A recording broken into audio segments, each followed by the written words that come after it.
Good morning students. We are going to discuss about birth control methods.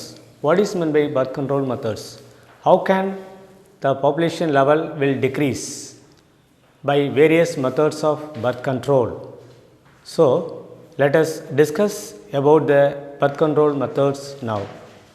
The voluntary use of contraceptive procedures to prevent fertilization or prevent implantation of a fertilized egg in the uterus is termed as birth control. அதாவது voluntary use of contraceptives procedures, அதாவது நம்ம குழந்தை பிறக்காத அளவுக்கு ஏதாவது ஒரு மெத்தடை நம்ம ஃபாலோ பண்ணி நம்ம வாலண்ட்ரியாக ஃபாலோ பண்ணி அதாவது அந்த பர்த்தை நம்ம ப்ரிவென்ட் பண்ணுறதுக்கு பேர் தான் பர்த் கண்ட்ரோல் மெத்தட்ஸ் அப்படின்னு சொல்கிறோம். இது இதனால் என்ன ஆகும் அப்படின்னா ஃபெர்டிலைசேஷன் நடக்காமல் தடுக்க முடியும். அடுத்தது அந்த ஃபெர்டிலைஸ்டு எக் இருக்கு இல்லையா, அந்த ஃபெர்டிலைஸ்டு எக்கு யுட்ரஸில் இம்ப்ளான்டேஷன் ஆகாமல் தடுக்க முடியும். இந்த மெத்தடு மூலமாக ஃபெர்டிலைஸ்டு எக்கை யுட்ரஸில் இம்ப்ளான்டேஷன் ஆகாமல் தடுக்க முடியும். இந்த மாதிரியான மெத்தடுக்கு பேர் தான் இது பர்த் கண்ட்ரோல் மெத்தட்ஸ் அப்படின்னு சொல்கிறோம். An ideal contraceptive should be user friendly, easily available, with the least side effects and should not interfere with the sexual drive. ஆக்சுவலாக என்ன சொல்கிறோம் அப்படின்னா இது it is very suitable contraceptive. Ideal contraceptive அப்படிங்கிறது suitable contraceptive அப்படின்னு சொல்லலாம். இது ஈஸியாக கிடைக்கும். இந்த மெத்தடுக்கு தேவையான இன்ஸ்ட்ருமெண்ட்ஸ் இதெல்லாம் நம்ம ஈஸியாக எல்லா இடத்துலையும் கிடைக்கக்கூடியது. அதனால் நம்ம இதை யூஸ் பண்ணி என்ன பண்ணலாம் அப்படின்னா இந்த பர்த் கண்ட்ரோலை நம்ம ஃபாலோ பண்ண முடியும். The contraceptive methods are of two types. இதில் நம்ம டூ டைப்ஸ் பிரிக்கிறோம். ஒன்று டெம்ப்ரரி மெத்தட்ஸ், இன்னொன்று permanent methods. The first temporary method, அதில் என்னென்ன டைப்ஸ் இருக்குது. The temporary methods further can be divide into various kinds of methods. Temporary மெத்தடை நம்ம திரும்பவும் பிரிக்க முடியும். என்ன மெத்தட் அப்படின்னா ஒன்று natural methods, then chemical methods, mechanical methods and hormonal barrier methods are the temporary birth control methods. அப்போ temporary birth control methods நம்ம எத்தனை வகையாக பிரிக்கலாம்? நேச்சுரல், கெமிக்கல், மெக்கானிக்கல், ஹார்மோனல் அப்படின்னு சொல்லிட்டு 4 டைப்பாக பிரிக்க முடியும். இதில் நம்ம ஃபஸ்ட்டு நேச்சுரல் மெத்தடை பார்க்குறோம். நேச்சுரல் மெத்தட்னா என்ன? The natural method is used to prevent meeting of sperm with ovum. அதாவது இதில் நம்ம என்ன பண்ணுறோம் அப்படின்னா ஸ்பெர்மும் ஓவமும் மீட் பண்ணக்கூடாது. ஸ்பெர்ம் ஓவத்தை மீட் பண்ணாத அளவுக்கு இதை தடுக்க முடியும். இந்த மெத்தடில் ஒரு ஸ்பெர்ம் ஓவத்தை மீட் பண்ணாத அளவுக்கு தடுக்க முடியும். தட் இஸ் இதுலேயும் நம்ம இந்த நேச்சுரல் மெத்தடை நம்ம சில டைப்ஸ் இருக்குது. Rhythm method, coitus interruptus, continuous abstinence and lactational amenorrhoea. So இப்போ நேச்சுரல் மெத்தட்ஸை நம்ம திரும்பவும் வகைப்படுத்த முடியும். அது என்னென்ன டைப்ஸ் அப்படின்னு பார்த்தோம்னா rhythm methods, coitus interruptus, continuous abstinence and lactational amenorrhoea. Next periodic abstinence or rhythm methods. இப்போ பீரியாடிக் ஆப்ஸ்டினன்ஸ் அப்படிங்கிறதுக்கு நம்ம இன்னொரு நேம்லையும் சொல்லலாம், ரிதம் மெத்தட் அப்படின்னு சொல்லலாம்.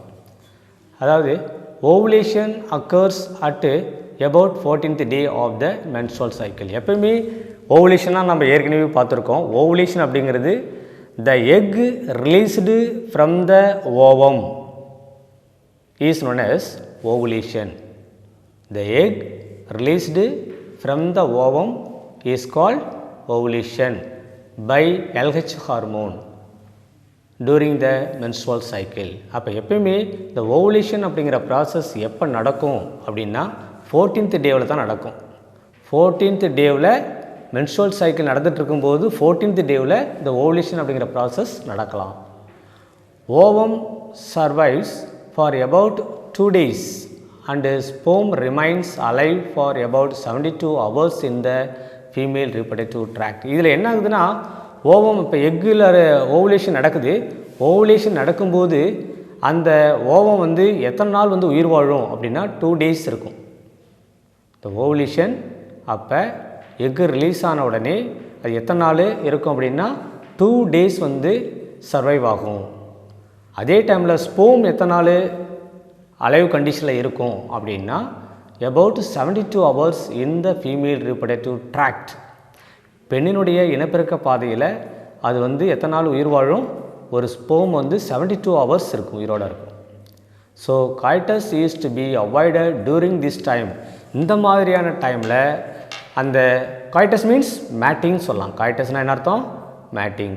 அப்போ இந்த மாதிரியான டைமில் நம்ம என்ன பண்ணலாம் அப்படின்னா இந்த மேட்டிங் அவாய்ட் பண்ணிக்க முடியும். அதுக்கு பேர் தான் periodic abstinence R rhythmic method. அந்த டைம் பார்த்து அந்த டைமில், அதாவது 14th டேவுக்கு மேலே இந்த மாதிரி டைமில் நம்ம என்ன பண்ணலாம் அப்படின்னா இந்த மேட்டிங் ப்ராசஸை ஸ்டாப் பண்ணிக்கிறது அல்லது அவாய்ட் பண்ணிக்கிறது நல்லது. இதை தான் நம்ம என்ன சொல்கிறோம், பீரியாடிக் ஆப்ஸ்டினன்ஸ் அப்படின்னு சொல்கிறோம். ஸோ அடுத்த நெக்ஸ்ட் டைப் என்ன அப்படின்னு பார்த்தோம்னா கண்டினியூவஸ் ஆப்ஸ்டினன்ஸ். கண்டினியூவஸ் ஆப்ஸ்டினன்ஸ் அப்படிங்கிறது is the simplest and most reliable way to avoid pregnancy is not to have coitus for a defined period that facilitates conception. இது எப்படின்னா இது வந்து ஒரு சிம்பிளஸ்ட் மெத்தட்னு சொல்கிறாங்க. ஆனால் அதே டைமில் ரிலையபிள் மெத்தட். இந்த மெத்தட் வந்து நம்ம கண்டிப்பாக நம்பி இருக்க முடியும். இதில் நம்ம ஃபெர்டிலைசேஷன் நடக்காமல் பார்த்துக்க முடியும். அதாவது இதுக்கு என்ன பண்ணணும் அப்படின்னா ப்ரெக்னன்சியை நம்ம அவாய்ட் பண்ணலாம். அதாவது ஒரு பர்டிகுலர் பீரியடில் நாமளே என்ன பண்ணணும், அவாய்ட் பண்ணிக்கணும். அப்படி நாமளே அந்த மேட்டிங் ப்ராசஸை அவாய்ட் பண்ணிக்கிட்டோம் அப்படின்னா இது கான்செப்ஷன் ஆகாமல் பார்த்துக்க முடியும். ஸோ அதனால தான் இதுக்கு பேர் கண்டினியூவஸ் ஆப்ஸ்டினன்ஸ் அப்படின்னு சொல்கிறோம். இங்கே கான்செப்ஷன் அப்படிங்கிறது ஃபார் ஃபெர்டிலைசேஷன். அடுத்தது குவைட்டஸ் இன்டரப்டஸ் அப்படின்னானது. It is the oldest family planning method. அப்படின்னு சொல்கிறோம். இது வந்து ரொம்ப பழமையான ஒரு ஃபேமிலி பிளானிங் மெத்தடுன்னு சொல்கிறோம். த மேல் partner withdraws his penis before ejaculation, thereby preventing deposition of semen into the vagina. இப்போ இதில் என்ன பண்ணணும் அப்படின்னா மேல் பார்ட்னர் என்ன பண்ணும், அவங்களுடைய பென்னிஸை அந்த செமன் டெலிவரி ஆகிறதுக்கு முன்னாடி, ரிலீஸ் ஆகிறதுக்கு முன்னாடி அதை வந்து எடுத்துக்கிறது. அந்த பென்னிஸை இம்மிடியேட்டாக எடுத்துக்கிறது. எப்போ அப்படின்னா செமன் ரிலீஸ் ஆகிறதுக்கு முன்னாடி எடுத்துக்கிறது. அதுக்கு பேர் தான் withdraws his penis before ejaculation. இதனால் என்ன அப்படின்னா அந்த செமன் வெஜினாவுக்கு போகிறத நம்ம தடுக்க முடியும். இதனால் ஆட்டோமேட்டிக்காக அந்த ஃபெர்டிலைசேஷன் ப்ராசஸ் நடக்காமல் நம்ம தடுக்க முடியும். இதைத்தான் நம்ம என்ன சொல்கிறோம், காய்டஸ் இன்டரப்டஸ். அப்போ காய்டஸ் இன்டரப்டஸ் அப்படிங்கிறது it is the old family planning மெத்தட்னு சொல்லியிருக்கிறோம்.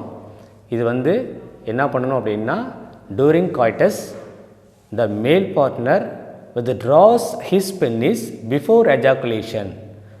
அதாவது செமன் ரிலீஸ் ஆகிறதுக்கு முன்னாடியே அவங்களுடைய பெனிஸை வந்து இம்மிடியேட்டாக வெளியில் எடுத்துக்கிறது. அப்படி எடுத்துக்கிட்டோம்னா அந்த செமன் எங்கே டெபாசிட் ஆகாது, ஃபீமேலினுடைய அந்த வெஜினாவில் டெபாசிட் ஆகாது. இதனால் ஃபெர்டிலைசேஷன் நடக்காமல் பார்த்துக்க முடியும். அதனால் இது பேர் காய்டஸ் இன்டரப்டஸ் அப்படின்னு சொல்கிறோம். தென் நெக்ஸ்ட் மெத்தட் என்ன அப்படின்னா lactational amenorrhoea. So menstrual cycle resume as early as 6 to 8 weeks from parturition. parturition ஏற்கனவே சொல்லியிருக்கோம், பர்த் அப்படின்னு அர்த்தம். parturition means child birth. அப்போ சைல்டு பர்த்து முடிஞ்ச உடனே அதிலிருந்து ஒரு 6 to 8 வீக்ஸுக்கு என்ன நடக்காது அப்படின்னா menstrual cycle நடக்காது. 6 to 8 வீக்ஸ் வரையும் menstrual cycle நடக்காது. அதுக்கப்புறம் menstrual cycle ஸ்டார்ட் ஆகும். ஒரு குழந்தை பிறந்துச்சு அப்படின்னா அந்த பிறந்த உடனே menstrual cycle ஸ்டாப் ஆயிரும். அது திரும்பவும் இந்த menstrual cycle திரும்பவும் எப்போ ஸ்டார்ட் ஆகும் அப்படின்னா 6 to 8 வீக்ஸுக்கு அப்புறம் தான் அது ஸ்டார்ட் ஆகும். So however the reappearance of normal ovarian cycles may be delayed for 6 months. சில நேரங்களில் இது என்னாகும், இந்த மென்சுரல் சைக்கிள் திரும்பவும் அப்பியர் ஆகிறதுக்கு எத்தனை நாட்கள் ஆகலாம், ஃபார் 6 months கூட டிலே ஆகலாம். இந்த மென்சுரல் சைக்கிள் திரும்பவும் நடக்கிறதுக்கு எத்தனை மாதம் ஆகலாம், 6 months கூட டிலே ஆகலாம். During breast feeding this delay in ovarian cycle is called lactational amenorrhoea. அப்போ அந்த டைமில் குழந்தை வந்து பால் குடிக்கக்கூடிய டைமு, அதாவது பிரஸ்ட் ஃபீடிங் டைமு, இந்த டைமில் இந்த மென்சுரல் சைக்கிள் டிலே ஆகுது, திரும்பவும் நடக்காமல் டிலே ஆகிறதுனால இந்த பீரியடை தான் நம்ம என்ன சொல்கிறோம் அப்படின்னா லேக்டேஷனல் அமெனோரியா அப்படின்னு சொல்கிறோம். It serves as a natural but an unreliable form of birth control. ஆக்சுவலாக இந்த லாக்டேஷனல் அமெனோரியா அப்படிங்கிறது ஒரு நேச்சுரல் மெத்தட் தான். ஆனால் இந்த மெத்தடை நம்ம முழுமையாக நம்ப முடியாது. அதனால தான் அன்ரிலியபிள் ஃபார்ம் ஆஃப் பர்த் கண்ட்ரோல். இதை முழுமையாக நம்பியிருக்க முடியாது. இதன் மூலமாக பர்த் கண்ட்ரோல் வந்து பண்ண முடியாது. Suckling by the baby during breastfeeding stimulates the pituitary to secrete increased prolactin hormone in order to increase milk production. ஆக்சுவலாக ஒரு பேபி வந்து மில்கை சக் பண்ணி குடிக்கும்போது என்னாகும் அப்படின்னா இந்த பிட்யூட்ரி கிளான்ஸ் வந்து ஸ்டிமுலேஷன் ஆகுது. பிட்யூட்ரி கிளான்ஸ் வந்து ஸ்டிமுலேஷன் ஆகிறதுனால அதிலிருந்து ப்ரோலாக்டின் அப்படிங்கிற ஹார்மோன் வந்து செக்ரீட் ஆகுது. புரியுதுங்களா? ஆக்சுவலாக ஒரு குழந்தை பால் குடிக்கும்போது அந்த ஸ்டிமுலேஷன் எது போய்ட்டு தூண்டுது, பிட்யூட்ரி கிளான்ஸை தூண்டுது. அதனால் பிட்யூட்ரி கிளான்ஸிலேருந்து என்ன செக்ரீட் ஆகுது அப்படின்னா ப்ரோலாக்டின் அப்படிங்கிற ஹார்மோன் செக்ரீஷன் ஆகுது. இதனால் மில்க் ப்ரொடக்ஷனும் இன்க்ரீஸ் ஆகும். This high prolactin concentration in the mother's blood may prevent menstrual cycle by suppressing the release of GnRH from hypothalamus. இப்போ என்ன ஆகும் அப்படின்னா இந்த ப்ரோலாக்டின் ஒரு வேளை அதிகமாக இருந்துச்சு அப்படின்னா, அதாவது மதர்ஸ் பிளட்டில் ப்ரோலாக்டின் அப்படிங்கிற ஹார்மோன் ஹை கான்சன்ட்ரேஷன் லெவலில் இருந்துச்சு அப்படின்னா அது போய் எதை சப்ரஸ் பண்ணும் அப்படின்னா, அதாவது மென்ஸ்ட்ருவல் சைக்கிள் நடக்கிறத சப்ரஸ் பண்ணும். இந்த ப்ரோலாக்டின் ஹார்மோன் எதுக்கு யூஸ் ஆகுது, மென்ஸ்ட்ருவல் சைக்கிள் நடக்கிறத ப்ரிவென்ட் பண்ணும். எப்படி அப்படின்னா இது வந்து என்ன பண்ணுதுன்னா ஜிஎன்ஆர்ஹெச்சை ரிலீஸ் ஆகிறத தடுக்கும். ஆக்சுவலாக ஜிஎன்ஆர்ஹெச் அப்படிங்கிறது கொனட்டோட்ரோஃபின் ரிலீசிங் ஹார்மோன். இந்த கொனட்டோட்ரோஃபின் ரிலீசிங் ஹார்மோன் எங்கேருந்து ரிலீஸ் ஆகும் அப்படின்னா ஹைப்போதலாமஸ்லேருந்து ரிலீஸ் ஆகுது. அப்போ ஹைப்போதலாமஸ்லேருந்து கொனட்டோட்ரோஃபிக் ஹார்மோன் ரிலீஸ் ஆகிறத இந்த ப்ரோலாக்டின் ஹார்மோன் சப்ரஸ் பண்ணும். இதனால் என்ன ஆகுது அப்படின்னா இந்த கொனட்டோட்ரோஃபின் செக்ரீஷன் ஃப்ரம் த பிட்யூட்ரி இதை சப்ரஸ் பண்ணுறதுனால தான் ஆக்சுவலாக இந்த மதர்ஸ் பிளட்டில் அந்த மென்ஸ்ட்ருவல் சைக்கிள் ப்ரிவெண்ட் ஆகுது. அப்போ ஹைப்போதலாமஸ்லேருந்து ஜிஎன்ஆர்ஹெச் ரிலீஸ் ஆகிறது தடுக்கப்படுது. இதனால் ப்ரோலாக்டின் தடுக்கப்படுது. இதனால் மென்ஸ்ட்ருவல் சைக்கிள் தடையாகுது. ஸோ அடுத்தது next barrier methods. In these methods, the ovum and sperm are prevented from meeting so that fertilization does not occur. இந்த பேரியர் மெத்தட்னா என்னது? பேரியர் மெத்தட்னாவே இது வந்து அதாவது ஸ்போமும் எக்கும் மீட் பண்ணுறத தடுக்கிற மெத்தடுக்கு பேர் தான் பேரியர் மெத்தட்ஸ். ஏன்னா ஸ்போம் எக்கை வந்து மீட் பண்ணக்கூடாது. ஸ்போம் எக்கை மீட் பண்ணிச்சு அப்படின்னா ஃபெர்டிலைசேஷன் நடக்கும். அப்போ இந்த ஸ்போமும் எக்கும் மீட் பண்ணாத அளவுக்கு தடுக்கக்கூடிய ஒரு மெத்தடை தான் நம்ம என்ன சொல்கிறோம், பேரியர் மெத்தட்ஸ். இதனால் ஃபெர்டிலைசேஷன் வந்து நடக்காது. ஸோ இந்த barrier methods divide into many categories such as chemical barrier. The first one chemical barrier அப்படின்னா என்ன?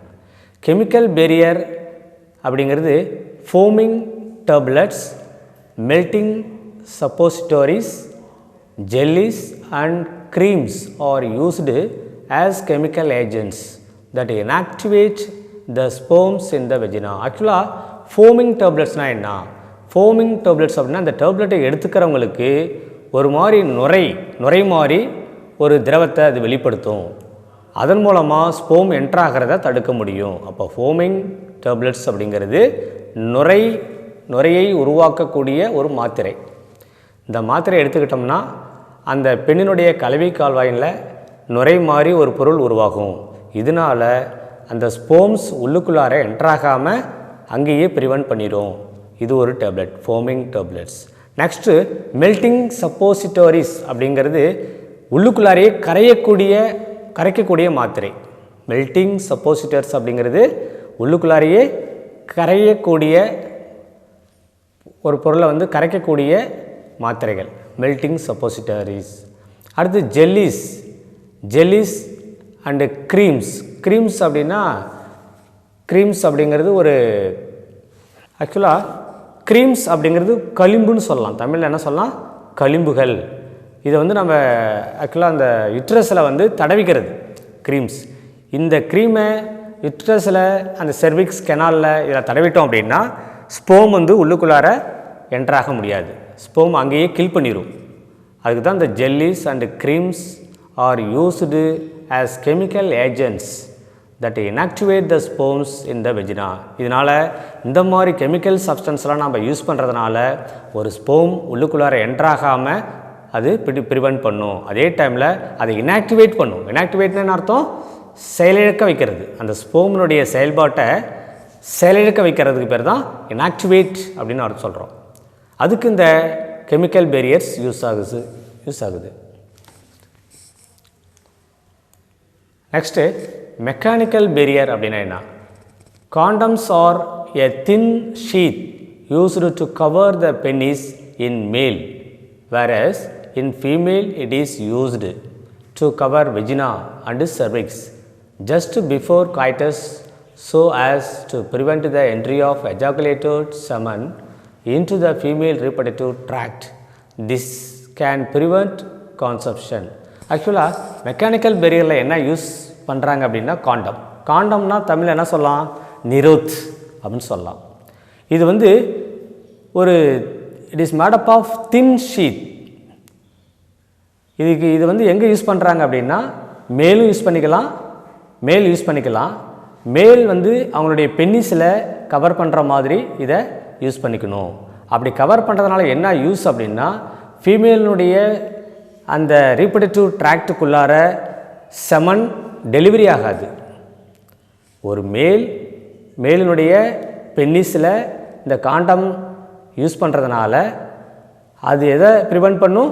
Semen is not deliver into the female reproductive tract. So அதை தடுக்கிறதுக்கு தான் இந்த காண்டம் யூஸ் பண்ணுறாங்க. தென் இது ஆக்சுவலாக மேட்டிங் நடக்கும்போது இதை பயன்படுத்துகிறாங்க. புரியுதுங்களா? அதாவது இதனால் என்னாகும் அப்படின்னா the fertilization is not conducted.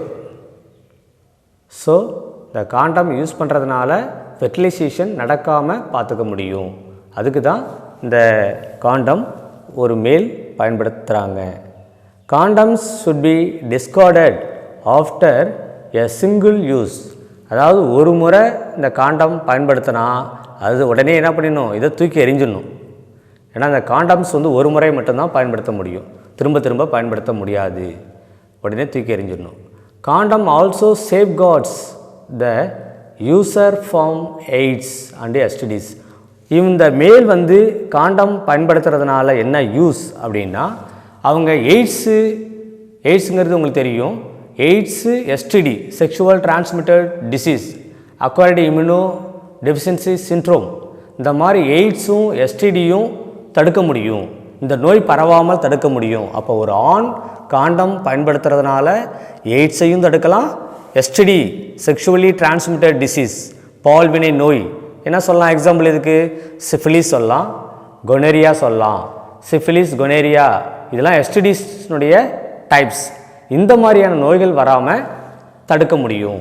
அப்போ கண்டிப்பாக ஒரு ஆண் இந்த காண்டம் யூஸ் பண்ணுறது இந்த நோயிடமிருந்து நம்மளுக்கு பாதுகாப்பு அளிக்குது அப்படின்னு சொல்லலாம். Condoms are made of polyurethane, latex and lambskin. ஆக்சுவலாக இந்த காண்டம் வந்து எதனால் செய்யப்பட்டிருக்கு அப்படின்னா ஒன்று பாலியூரித்தீன் அப்படிங்கிற ஒரு பொருளால் செய்யப்பட்டிருக்கு. தென் லேட்டக்ஸ் அப்படிங்கிறது ஒரு ரப்பர் பொருளால் செய்யப்பட்டிருக்கு. தென் லாம்ஸ்கின் அப்படிங்கிறது ஆட்டுத்தோல், இதை வச்சும் இந்த காண்டம் செய்கிறாங்க. அப்போ காண்டம் வந்து இது ஒரு 1 மார்க்கில் கேட்கலாம். Condom are made up of polyurethane, latex and lambskin. So next diaphragm, cervical caps and vaults. இது வந்து இதெல்லாம் யாருக்கு அப்படின்னா பெண்களுக்கு மட்டும்தான். இந்த diaphragm, cervical cap and vaults எல்லாமே யாருக்கு பயன்படுத்தப்படுது? பெண்கள் பயன்படுத்திக்கலாம். எப்போ அப்படின்னா அவங்களும் இந்த மேட்டிங் அப்போ பயன்படுத்திக்கலாம். இப்போ எப்படி மேல் வந்து காண்டம் யூஸ் பண்ணுறாங்களோ அதேமாரி ஃபீமேல் வந்து டயாஃப்ரத்தை யூஸ் பண்ணிக்கலாம், cervical கேப்பை யூஸ் பண்ணிக்கலாம், வால்ஸை யூஸ் பண்ணிக்கலாம். So are made of rubber and are inserted into the female reproductive tract to cover the cervix before coitus in order to prevent the sperms from entering the uterus. ஆக்சுவலாக இந்த diaphragm, cervical caps and walls இதெல்லாம் எதனால் செய்யப்பட்டிருக்கு? ரப்பரால் செய்யப்பட்டிருக்கு. இதுவும் ரப்பரால் தான் செய்யப்பட்டிருக்கு. இது பெண்கள் வந்து அவங்களுடைய எந்த இடத்துல யூஸ் பண்ணுவாங்க அப்படின்னா ரீப்ரொடக்டிவ் ட்ராக்டை வந்து கவர் பண்ணுற மாதிரி யூஸ் பண்ணிக்குவாங்க. அப்போ ரீப்ரொடக்டிவ் ட்ராக்ட் அதாவது வெஜினல் ட்ராக்ட்னு சொல்லலாம். அதில் அவங்க கவர் பண்ணுற மாதிரி இதை யூஸ் பண்ணிட்டாங்கன்னா அது வந்து செர்விக்ஸை கவர் பண்ணும். இதனால் மேலிருந்து அந்த செமன் எங்கே ரிலீஸ் ஆகாது? ஃபீமேலினுடைய வெஜினல் ட்ராக்டுக்குள்ளார போகாது. ஃபீமேல் இந்த டயாஃப்ரத்தை யூஸ் பண்ணுறதுனால என்ன யூஸ் அப்படின்னா மேல் ஆர்கன்லேருந்து அந்த ஸ்போம் ரிலீஸ் ஆனாலும் அது எங்கே போய் ரீச் ஆகாது? ஃபீமேலினுடைய அந்த வெஜினல் ட்ராக்டுக்குள்ளார போகாது. அதை தடுக்கிறதுக்கு தான் இந்த diaphragm, cervical caps and vaults இதை பயன்படுத்துகிறாங்க. புரியுதுங்களா? Before coitus in order to prevent the sperms from entering the uterus. இதனால் அந்த ஸ்போம் வந்து என்ட்ராகாது, யுட்ரஸ்குள்ளார என்ட்ராகாமல் பார்த்துக்க முடியும். இதுவும் ஃபெர்டிலைசேஷன் நடக்காமல் பார்த்துக்கிறதுக்கான ஒரு மெத்தடு. நெக்ஸ்ட் மெத்தட் என்ன அப்படின்னா ஹார்மோனல் பேரியர்ஸ். இது தேர்ட் மெத்தட், ஹார்மோனல் பேரியர். இதுவரையும் நம்ம என்ன மெத்தட் பார்த்துருக்கோம்? ஒன்று பேரியர் மெத்தட்ஸில் டிஃப்ரெண்ட் டைப்ஸ் இருக்குது. அதில் ஃபஸ்ட்டு மெத்தட் கெமிக்கல் பேரியர் பார்த்தோம், செகண்ட் வந்து மெக்கானிக்கல் பேரியர் பார்த்தோம், தேர்டு வந்து diaphragm, cervical caps and vaults இதெல்லாம் பார்த்தோம். அடுத்தது வந்து ஹார்மோனல் பேரியர்.